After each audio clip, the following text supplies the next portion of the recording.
좋으신 주님의 은혜가 오늘 이 시간 우리 모든 교우들과 함께 하시기를 바랍니다. 오늘 우리가 함께 나누실 하나님 말씀은 에스겔 43장의 말씀입니다. 이스라엘 백성들의 범죄는 성전에서 하나님의 영광을 떠나가게 했지만 또한 그들의 회개는 하나님의 영광을 돌아오게 했습니다. 5절 말씀 이렇게 기록을 합니다. 영이 나를 들어 데리고 안뜰에 들어가시기로 내가 보니 여호와의 영광이 성전에 가득하더라. 하나님의 영광이 다시 성전에 가득하게 되었다라고 말씀합니다. 이것은 구약시대 사건에만 적용될 수 있는 것이 아니라 개인의 삶 속에도 적용될 수 있습니다.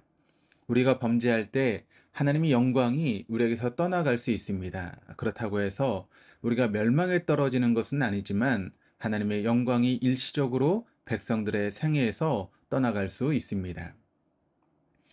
그런가 하면 믿음의 공동체인 교회에서도 하나님의 영광이 떠나갈 수 있습니다.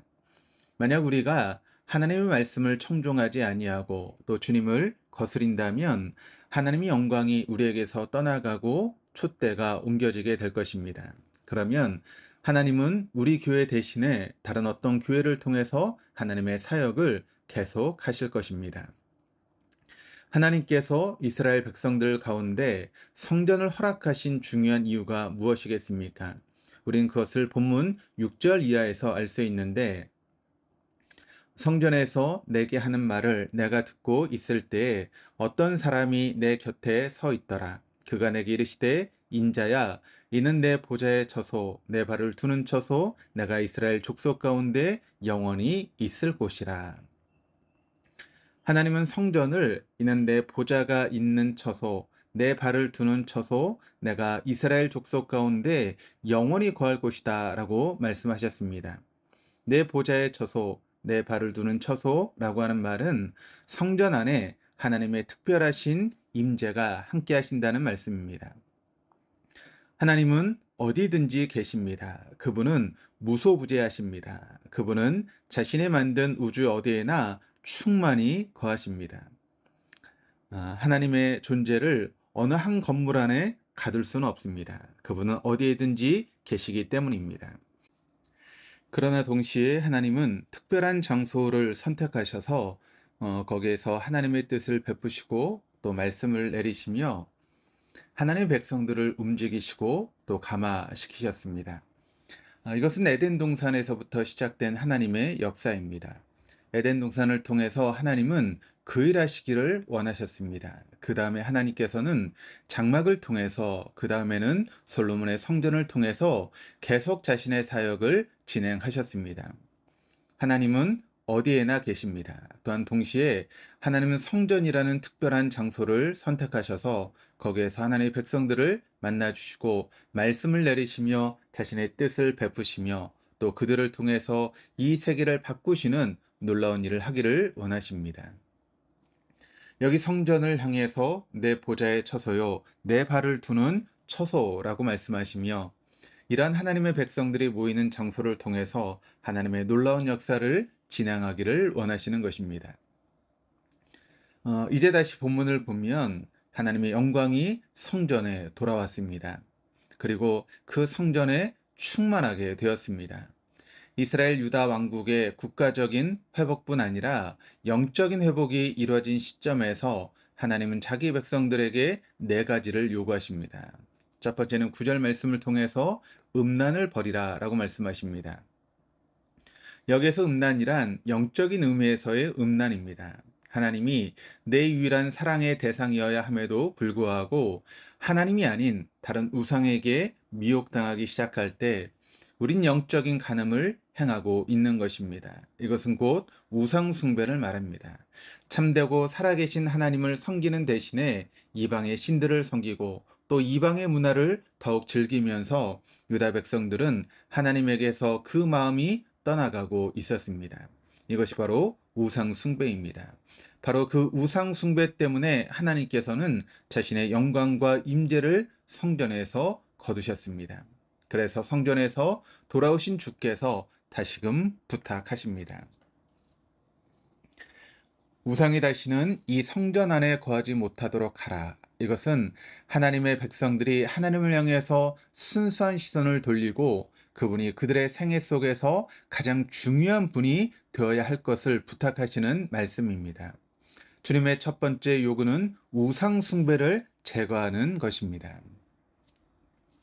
둘째, 구절 말씀을 통해서 왕들의 시체를 성전 곁에 두지 말라라고 말씀하고 있습니다.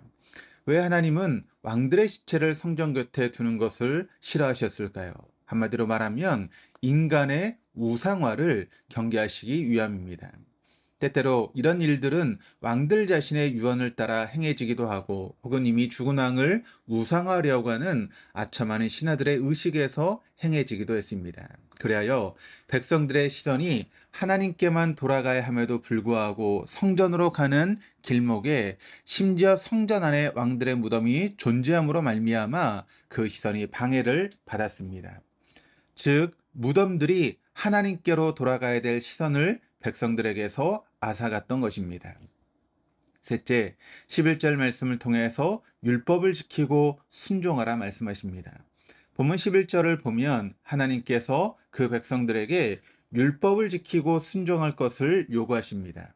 그 모든 법도와 그 모든 규례를 지켜 행하게 하라. 하나님의 말씀을 지킬 것을 다시 요구하신 것입니다.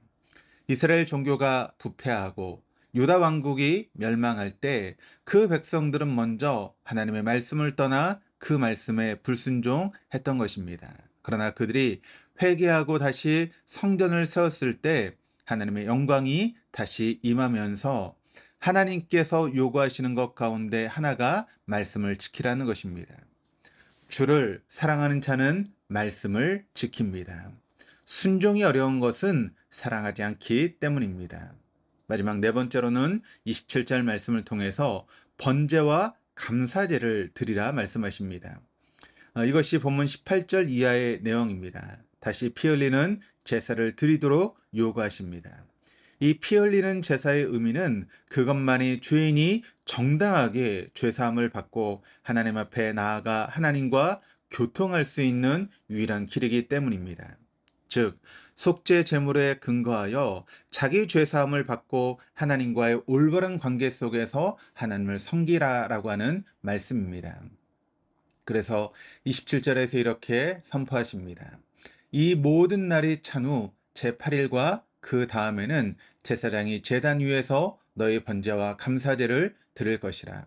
그리하면 내가 너희를 즐겁게 받으리라. 주 여호와의 말씀이니라. 내가 원하는 규례대로 내 앞에 와서 제물을 드리면 내가 너희를 즐겁게 받으리라 라고 하는 것입니다. 이 요구에 앞서 하신 적극적인 첫 번째 요구가 무엇이었습니까? 율법을 지키고 순종하라는 것입니다. 그러나 우리는 우리의 연약함 때문에 율법을 지키지 못하는 경우가 덜어 있습니다. 하나님도 우리의 연약함을 너무나 잘 알고 계십니다. 그러므로 우리에게 구원의 뿔이 있다는 사실이 얼마나 감사합니까? 용서의 제단이 있어서 십자가 앞에 나아갈 수 있다라고 하는 것은 너무나 놀라운 은총입니다. 우리가 우리의 연약함 때문에 실패하고 주님 앞에 그릇 행하여 범죄할 때 다시 주님의 십자가 앞에 서서 날 위해 흘리신 보혈에 근거하여 그분 앞에 용서를 구하여 다시 깨끗하게 될 수 있다는 사실은 얼마나 놀라운 은혜이고 사랑입니까? 오늘도 그 은혜와 사랑 가운데 거할 수 있는 저와 여러분, 우리 동덕의 모든 교우들 다 될 수 있기를 주님의 이름으로 축원합니다. 기도하시겠습니다. 하나님 아버지, 우상을 섬기며 범죄하고 하나님을 멀리한 백성들을 사랑하셔서 구원의 길을 허락하심을 너무나 감사드립니다. 우상을 버리고 주님께 가까이 나아가며 회개하며 통회하는 역사가 있게 하시고 하나님을 사랑하여 말씀에 순종하는 주의 백성 되게 하여 주옵소서.